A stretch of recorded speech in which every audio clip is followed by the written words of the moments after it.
सूचना केवल हमारे विचार हैं, वित्तीय सलाह नहीं। निर्णय लेने से पहले खुद शोध करें। किसी भी लाभ या हानि के लिए हम उत्तरदायी नहीं हैं।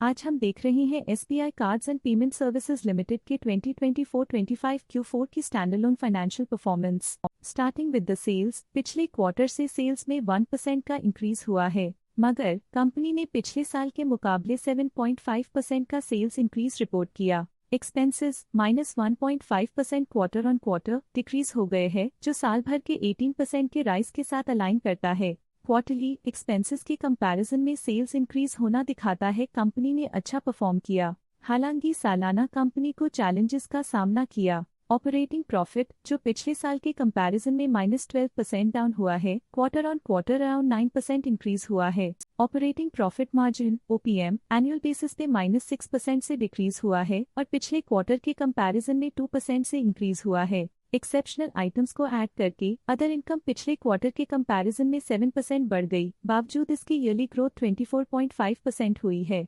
इंटरेस्ट एक्सपेंसेस पिछले क्वार्टर से -4% डाउन हुआ, लेकिन ईयर ओवर ईयर इंक्रीज 10% हुआ है। डिप्रिशिएशन कॉस्ट्स में क्वार्टरली -96.5% का डिक्लाइन देखने को मिला और ईयरली बेसिस पे -97% का डिक्रीज देखा गया। Profit before tax annually -19% decrease हुआ, लेकिन प्रीसीडिंग क्वार्टर से 39% बढ़ा है। इस साल कंपनी ने 25.5% टैक्स पे किया और क्वार्टरली कंपनी ने 25.5% टैक्स पे किया है। नेट प्रॉफिट ने ईयर ऑन ईयर -19.5% का डिक्लाइन दिखाया, लेकिन लास्ट क्वार्टर से 39.5% का इंक्रीज हुआ है। इस क्वार्टर में कंपनी का परफॉर्मेंस काफी अच्छा रहा। वहीं अगर एनुअल एनालिसिस की बात करें तो साल के दौरान कंपनी का परफॉर्मेंस अच्छा नहीं रहा। नेगेटिव नेट प्रॉफिट का मतलब है कि कंपनी प्रॉफिट के कंपैरिजन में नुकसान उठा रही है। अर्निंग्स पर शेयर EPS में ईयरली -19.5% का डिक्रीज देखा गया, लेकिन क्वार्टरली में 39% की बढ़ोतरी भी नजर आई।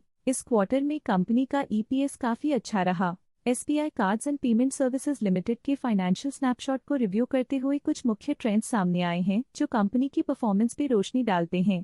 मार्च 2022 से मार्च 2025 तक SBI cards and payment services limited की फाइनेंशियल जर्नी में सबसे पहले बात करते हैं सेल्स की। इस साल सेल्स में 6.5% की वृद्धि हुई है और पिछले 4 सालों में 69% की वृद्धि हुई है, जो एक निरंतर अपवर्ड ट्रेंड को दर्शाता है। पिछले 3 साल से सेल्स लगातार बढ़ती जा रही है, जो मार्केट एक्सपेंशन और कंज्यूमर डिमांड में वृद्धि को दर्शाता है। अब बात करते हैं एक्सपेंसेस की। इस साल एक्सपेंसेस 14.5% बढ़े हैं और 4 सालों में 90.5% का इजाफा हुआ है। इस साल हालांकि एक्सपेंसेस सेल्स से थोड़ा ज्यादा बढ़े हैं, मगर ग्रोथ रेट्स का करीब होना स्टेडी ऑपरेशनल कॉस्ट को दर्शाता है। चैलेंजेस से गुजरते हुए ऑपरेटिंग प्रॉफिट ने इस साल -418% की डाउनटर्न देखी, जो एक ट्रेंड को कंटिन्यू करता है। पिछले 4 सालों में -251% की डिक्लाइन के साथ एक वृद्धि के बाद पिछले 2 सालों से ऑपरेटिंग प्रॉफिट गिर रहा है, जो कुशलता बनाए रखने में चैलेंजेस को दर्शाता है। इस साल नेट प्रॉफिट में -20.5% की गिरावट हुई, लेकिन पिछले 4 सालों में 18.5% की बढ़ोतरी हुई है, जो कंपनी की मजबूती दिखाता है।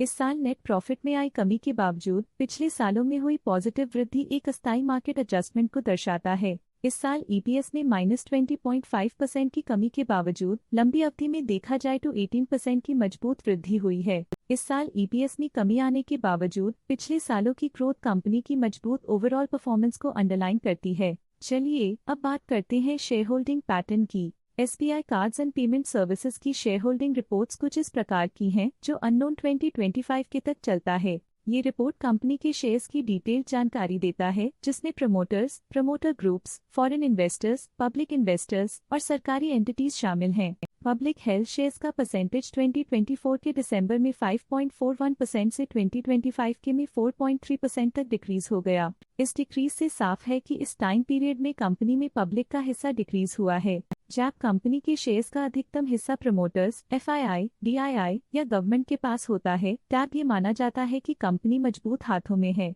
जो स्थिरता और मजबूत समर्थन को दर्शाता है और इस मार्केट की स्थिरता बनी रहती है। DII, डोमेस्टिक इंस्टीट्यूशनल इन्वेस्टर्स, ने अपना शेयर होल्डिंग दिसंबर 2024 में 16.48% से 2025 में 17.22% तक इंक्रीज किया। ये बताता है कि डोमेस्टिक इंस्टीट्यूशंस ने कंपनी में अपना इंटरेस्ट 0.74% तक इंक्रीज किया है। FII, फॉरेन इंस्टीट्यूशनल इन्वेस्टर्स ने अपना शेयर होल्डिंग दिसंबर 2024 में 9.51% से 2025 में 9.88% तक इंक्रीज किया। ये बताता है कि फॉरेन इंस्टीट्यूशंस ने कंपनी में अपना इंटरेस्ट 0.37% तक इंक्रीज किया है।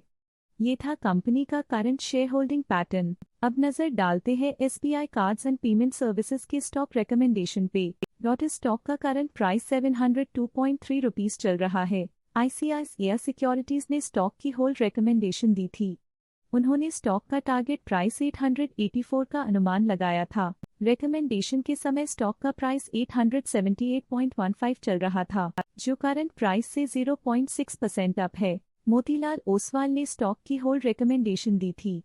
उन्होंने स्टॉक का टारगेट प्राइस 4400 का अनुमान लगाया था। रिकमेंडेशन के समय स्टॉक का प्राइस 0 चल रहा था, जो करंट प्राइस से % अप है। EMK ग्लोबल फाइनेंशियल सर्विसेज ने स्टॉक की सेल रिकमेंडेशन दी थी। उन्होंने स्टॉक का टारगेट प्राइस 700 का अनुमान लगाया था। रिकमेंडेशन के समय स्टॉक का प्राइस 795.15 चल रहा था, जो करंट प्राइस से -0.9% डाउन है। आज के लिए फाइनेंशियल सेक्टर में इतना ही। देखने के लिए धन्यवाद। स्टॉक लेटेस्ट न्यूज अपडेट के लिए चैनल को सब्सक्राइब करें और वीडियो को लाइक एंड शेयर करें।